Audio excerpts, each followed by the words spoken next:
Hello you guys and welcome to my channel. I'm so excited to have you here. So in today's video, we are going to be continuing the MLM horror story series that I have been doing for a very long time. So with that being said, I kind of want to just go straight into it. So I'm really excited today because my best friend Isabella is coming to visit. So I was like, before she gets here, I'm gonna film this video, edit it, and get it up for you guys because I am filming this on Friday morning because I didn't get to film it yesterday before I went to work and then was too tired after work to film it. So I was like, no, I'm getting this video up. I'm very dedicated to having the consistency throughout December to upload all the videos that I have scheduled to upload. So with that being said, if you want to send me your MLM horror stories, I will leave my email down below that you can send it to if you would like to share that here on my channel. So let's get into it. The first story says Elixir, the anti-MLM musical. I hope that's how you pronounce it. It goes, "Hey Deanna, I hope this finds you well. Apologies, this isn't so much a horror story, but a review/informative email, which I think the anti-MLM movement would be very interested in. Just to refresh your memory, this is Hannah, the writer who was cornered by the forever living rep I called Anne. A bit of a catch up for context. I'm halfway through a master's in creative writing, putting together my first book for publication, and preparing to audition for a couple of major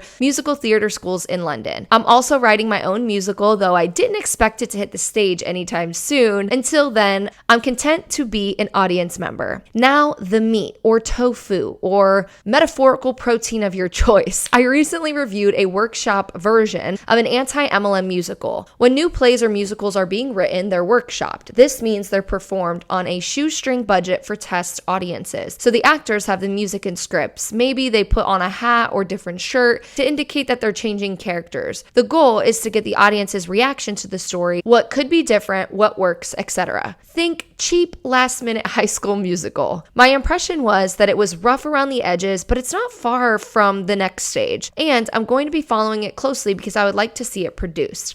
But forewarned, there may be spoilers. The musical is called Elixir, and it's about two women, Olivia and Cece, who join the hottest MLM in town. Elixir, which was invented for the show, were given to believe that it's been operating for about 15 years, and there are 81,000 people forming the pyramid. Sorry, I mean business. There might be spoilers given for context, also brief mentions of SI, so there's your trigger warning for that. The show makes it clear that MLMs prey on the vulnerable. Olivia is just trying to support herself and her sister friend Cheska, and by the end of the first act, she's 500 pounds deep into the business, believing that the more she spends now, the more she'll get later. Her upline Deborah regularly advises her to use her personal life tragedies to sell the product and recruit. Fake it till she makes it, in a number which I personally refer to as package your pain, because the lyrics go, package your pain and bottle your pride. Side note, I am convinced that Deborah was modeled after Autumn Calabrese from Beachbody. Or is it Body now? I can't even keep up. This leads to a scene before the Act 1 finale where the founder, a man, tells Olivia that she's not cut out for the world, referring to the world of MLMs because no one wants to hear about her personal life tragedies. The opening number, which is reprised throughout the show, is called One Small Step, and it's almost word for word the opportunity pitch that most MLMs give, featuring success stories, what have you got to lose, and FOMO. So the founder of Elixir, Greg Johansson, his mother was in Avon and encouraged him to start his own business. He founded a health and wellness MLM, which sells a huge variety of products. He also reminds me very much of Carl Deichler with a smidgen of Gary Young. After discussing it with someone else who's in the anti-MLM space, I find the fact that founder is a man intriguing. So she finds the fact that founders and MLMs being men are intriguing, which I do too. She says, how many MLMs are started by men, yet the MLM space is all about girl power and women supporting women? Some references which you may appreciate. Elixir sells effervescent rods, a reference to Arbonne fizz sticks. They also sell workout programs, not dissimilar to Beachbody. The violently pink color scheme, Plexus, several jabs at Herbalife and Brobots. There's a guy on a treadmill drinking a protein shake and singing "Sweat is Nature's Lube." I'm dead.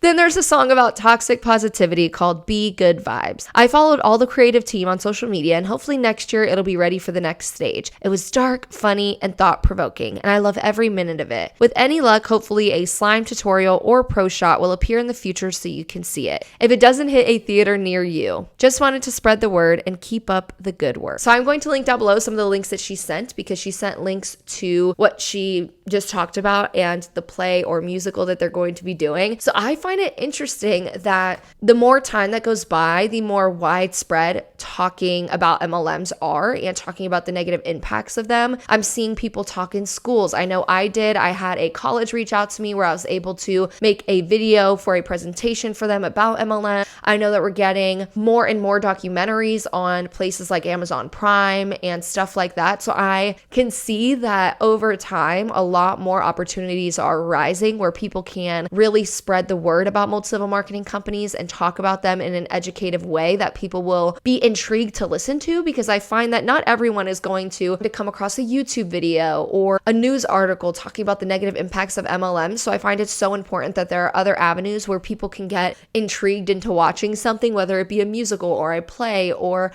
presentations in school or whatever it may be. So I really do love that they are doing that. So with that being said, let's go on to the next horror story. This one's title is just MLM Horror Story. It says, "Hey Deanna, first off, I wanted to say I love your videos. You're one of the first anti-MLM creators I found back in 2020, and I've been watching religiously ever since. I love hearing other people's horror stories, but never felt like I had anything worth writing about until now. I will say that this isn't that bad in the grand scheme of things, but I wanted to share. You can use my name. All others have been changed already." Okay, so here we go. Our story starts with me and my boyfriend doing our Sunday grocery shopping when this guy walks past and makes a comment about the school sports logo on my boyfriend's short. My boyfriend played college basketball. At first, I thought my boyfriend knew this guy because sometimes it feels like he knows everyone, but turns out he didn't. That didn't stop this kid from striking up a full-on conversation in the pasta aisle of Eris Teeter. This should have been red flag number one. So this guy and his wife seemed really cool, and he had a ton in common with my boyfriend, so they exchanged contact info, and we went about our shopping. This guy, we'll call him Chase, texted a few days ago, later asking us to get together. My boyfriend even mentioned at the time wanting to make sure it wasn't some pyramid scheme crap, but he didn't really look into him before we met up with him at a coffee shop/bar for dessert. I was excited to go because I've had some unfortunate instances with friends in the past where they completely stopped talking to me for no reason, so that plus my social anxiety makes it difficult to make friends. Meeting random nice people that wanted to be friends seemed great because I was desperate to make friends. So anyways, we meet up with them, and Chase is definitely the leader of the conversation. Very personable and outgoing. He started off asking us about our lives and jobs, and everything seemed genuine until he started asking more about our financial and future goals. He dropped some typical MLM speak, such as financial freedom and having multiple streams of income. Then he dropped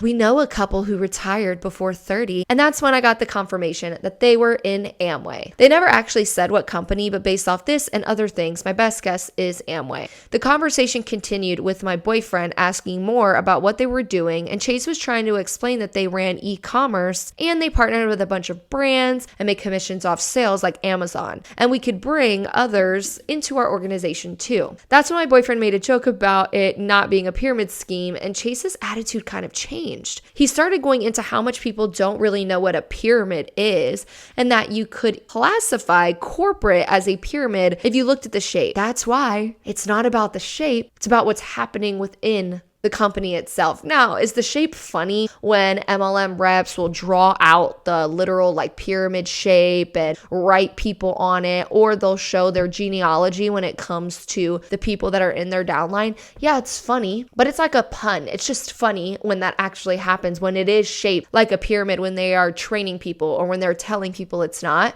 But no, when we talk about multi-level marketing companies being pyramid schemes, acting as pyramid schemes, showcasing that they are a pyramid scheme, being shut down for being pyramid schemes and all of that stuff, we're not talking about the literal triangle of the company. We're talking about what's happening within that company, the scam itself, which a lot of MLM reps don't seem to understand. He then asked us about what the difference is between getting a bonus from referring a friend to work for your company and bringing someone into your organization. And I replied, well, if that friend doesn't last or get fired, I still get my salary. I might not get the bonus, but I still get paid. If I make all my money from people below me and they all quit, then I'm screwed in the MLM. He tried saying that it's about knowing what a legit opportunity is and being able to tell what's not a scam. One of us, my boyfriend or me, said, yeah, that's the difference between making money off sales and making money only off the people you bring in. And if you're good at sales, then you can probably make some money. I am super non-confrontational, so at this point, I'm just trying not to say anything that would be too offensive to him. We all know they really don't make money off of sales. To wrap this overly long explanation of a not so intense story, I'm glad my boyfriend was there to steer the conversation away from that and onto sports so we could finish the evening on a positive note. We haven't heard from them since, and it's been months at this point. For me, the situation sucks because they were a really nice couple that we did have a lot in common with. I was excited to possibly have new friends. Due to my past friend trauma and my social anxiety, it makes making friends really difficult for me. I got my hopes up that we met people that actually wanted to be friends, and it turned out they probably just wanted us to join their downline. Thanks for reading this whole story. Sorry if it was long-winded. So yeah, this actually does happen a lot where people are in just a random grocery store. People kind of low-key stalk them in a sense. They just kind of follow them around, or when they do see somebody that looks a certain way or acts a certain way, or like this girl's boyfriend had on like sports shorts and stuff like that, they will find someone that they can kind of connect to, and then they will try and sell it. Or sell the MLM. I would be very curious to know if these people are actually in this grocery store buying groceries, or are they just literally stalking people and staking them out in order to get them to think that they're friends, get their number, and then hopefully recruit them into their MLM. I never really thought about it because I've heard stories about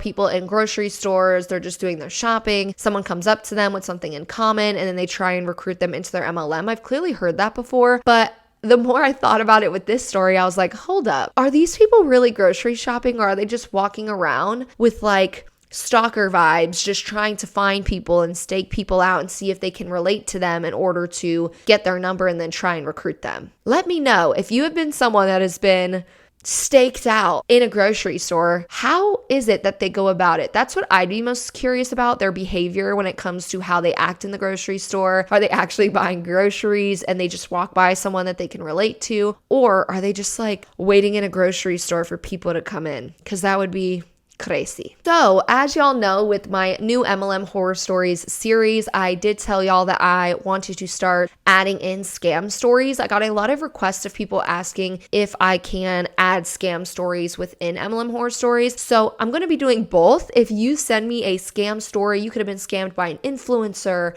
which I would actually be intrigued to hear about, or just scammed in life. If you want to send me those horror stories, I would love to read them too. And I did actually end up getting one, so let's read it. It goes, scam story submission, COVID grant scam. Good afternoon. You can use my name for this. This is a screenshotted conversation I had with a scammer about a $30,000 in grant money that I had to pay to get. There are numbers on the screenshots so you can keep them in order. And the last picture, that's of the agent when I went to the agent's profile. It was literally a picture of the FedEx CEO. Oh my gosh. And then she wrote, P.S. I ran with it, meaning that like when she's talking to this person in DM, she's kind of going with the flow to kind of see what they would say. So as we're reading these screenshots, for reference, there's two names because there's two people DMing each other. So Kate is the person that sent us this scam horror story, and then Alice is the person that is trying to scam Kate. So let's read. Alice goes, hello, how are you doing? Kate said, good, how are you?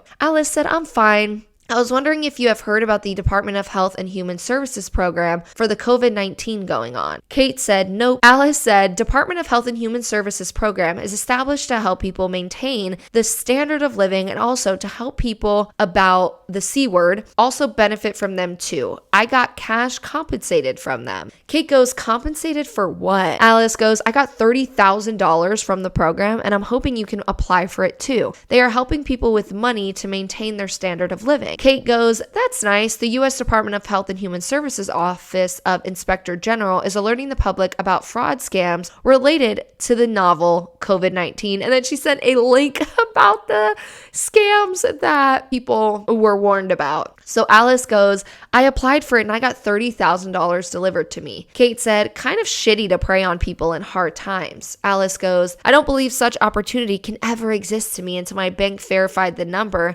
and sees it's legal. You don't need to pay it back. Kate goes, great fraud scheme you've got going on. Alice goes, believe me, this is not a scheme, okay? Kate said, okay. Alice said, I swear to God, okay? How many okays are you gonna say? So Kate goes, okay, what's the requirement? Alice goes, all you need to do is contact the agent in charge of the grant award. So Kate goes, I want to know what the upfront requirements are. Alice said, the agent in charge of the grant award will direct you on what to do. Trust me, you will thank me later for giving you this information. Kate goes, you are talking about it, so I'd rather you tell me. What did you have to do to get it? And don't say talk to an agent. Alice said, you will ask to fill out a form to do the processing for you. Kate stated, and ?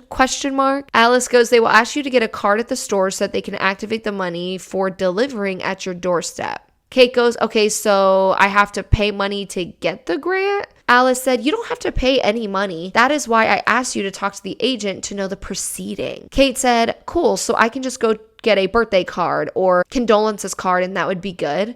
Alice said, the agent is going to tell you what to do with the card. Believe me, it's real and legit. Oh yeah, you sound real and legit. Kate goes, okay, so what's the company and agent information? Alice goes, click on this link and send the online agent a friend request on Facebook and message him telling him that you would like to claim your grant money. Oh my gosh, you're lying. Kate goes and clicks on the link and here's the photo that pops up of the Facebook link that this person set of the agent. This is the CEO of FedEx. So Kate goes, oh, Don Smith, eh? And then Alice said, just click on the link. And then Kate stated, did you know that Don Smith is actually the founder and CEO of FedEx? Alice said, have you messaged him? Kate stated, no, because it's a bunch of bullshit. I did report this conversation and his page through for fraud/scam. Alice said, it left for you if you don't believe me. And Kate said, no, it's not. Paying money for a grant is not how grants work. And if this was a real thing, everyone would have gotten a letter about it. I can't believe people think that they can just DM somebody about money, tell them that they need to then send people money, give them their card info, send them to a Facebook link of an agent that is the FedEx CEO and expect people to fall for it. Now, I understand that some people do fall for link scams and things like that where you click on links and it automatically like downloads your information or something, but you have to be really dumb to not even use proper grammar talking about grants and stuff. And I know I'm not the grammar police. I actually hate when people correct my grammar because I talk in slang and I text in slang, but this person is trying to talk about grants and they're not even using proper like terminology, not even making sure their sentences are right. You don't sound like someone who works for the Department of Health and Human Services. No one in the Department of Health and Human Services would be DMing somebody about a grant and then dumb enough to have a Facebook link of an agent that is the CEO of FedEx. I'm done. I can't believe people think that people are going to fall for that. Okay, so I think this is going to be the last horror story that I read. It's a long one, but if I want to get this video up before Isabella's flight lands, I have to make it a shorter one than I normally would for an MLM horror stories. So here we go. It says, hi Deanna, I came across your channel after watching different anti-MLM videos from other creators and I am so happy that I did. I truly appreciate these types of videos as I feel it allows others who have been affected to not feel as alone or guilty for leaving. I totally agree. I think that having videos like this can help a lot of people with knowing that they're not the only one, knowing that they're not the only one that has gone through feelings of guilt or shame, maybe leaving an MLM and looking back and seeing the things that you did. So I do agree with that because it definitely helped me. This states, please keep me anonymous and also trigger warning for ED talk, so eating disorders, if that will trigger you. My MLM story with Arbonne dates back to winter of last year, and I feel as though it was worth sharing as I am sure others can relate in some way. My upline and I had gone to high school together, and although we were never friends, we did have each other on social media. A few years after graduation, 2010, I saw her on social media that she started her own fitness coaching business, and in 2017, I had reached out to her to do a 12-week program. During this time, she was not a part of Arbonne. When I hired her to do the 12 weeks, I had disclosed to her that I had suffered with body dysmorphia, anorexia, as well as bulimia. The 12 weeks were great, and afterwards we went on our separate ways while still having each other on social media and talking to each other every now and again. During 2017, she had joined Arbonne, and after this time would reach out to me asking to try the products, and although it was never aggressive in tone, she just never gave up no matter how many times I left her on red. After sending me messages and me just not responding, she would start commenting on my pictures, and while flattering at the time, I now see that it is evident she was just trying to love bomb me. In January of 2021, she had sent me a message asking to set up a call with me to practice her Arbonne pitch. I didn't think much of it and also didn't know really anything about MLMs at the time, so I thought she just needed help practicing what to say to people. So I said yes. Shortly afterwards, we got on a call and she went through how this could easily be done as a side hustle, how much money you can typically earn in a month depending on the rank. You can earn a free car, history of Arbonne, time freedom, etc. This sounded almost too good to be true, and something I've realized is that if it sounds too good to be true, it's probably because it is. But as people say, I drank the Kool-Aid and said that I would like to join. At this point, I had a 1.5-year-old at home and my husband and I work 9 to 5, so my days were busy. After joining, I was put in 3 different group messages with hundreds of people in the conversation and my phone would blow up. My upline would constantly message me and a few girls that were on the team asking what we did that day to work our business and check in to see if we really did our daily dues, which consisted of at least 10 reach outs a day, 3 posts on Instagram, and 1 hour of self-development. If we didn't, then we would get a stern talking to. I felt like I was being grounded over and over again. She would often compare how she was able to work her business alongside her 9 to 5 and make us feel like garbage if we weren't doing as much as her. I would like to preface that I am not much of a social media person, and I have my IG and Facebook account on private.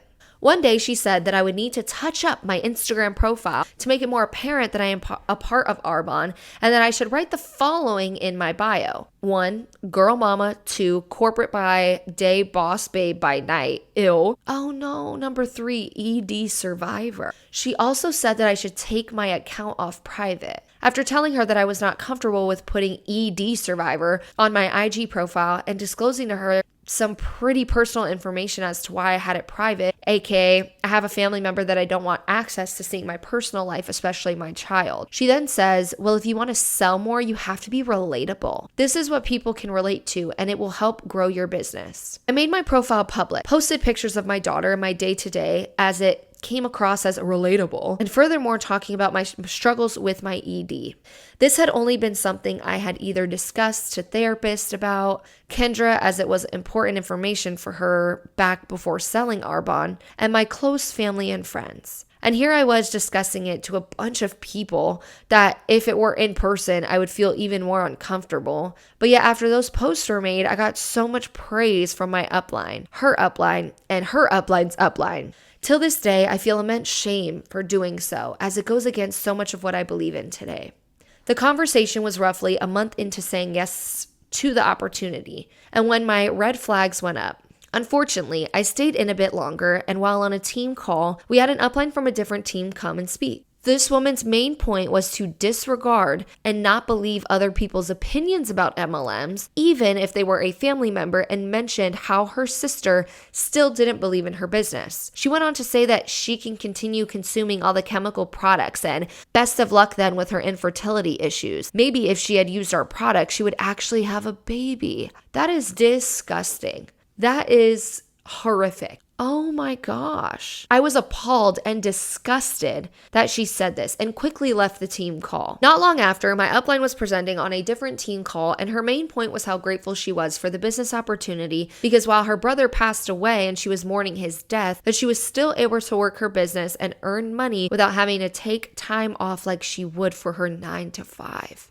Oh my gosh. Shortly after this, my dad ended up in the hospital due to heart issues, and after many discussions with my husband as well as my therapist about how anxious I was feeling, I decided to leave Arbonne. It took multiple attempts to really get through my upline's head that I was not coming back, and finally she let it go and stopped messaging me. I ended up having to remove her off of social media because every time she would make a post about her Arbonne business on IG, I would end up being tagged on that post. I'm not sure why, but I ended up blocking her and deleting her.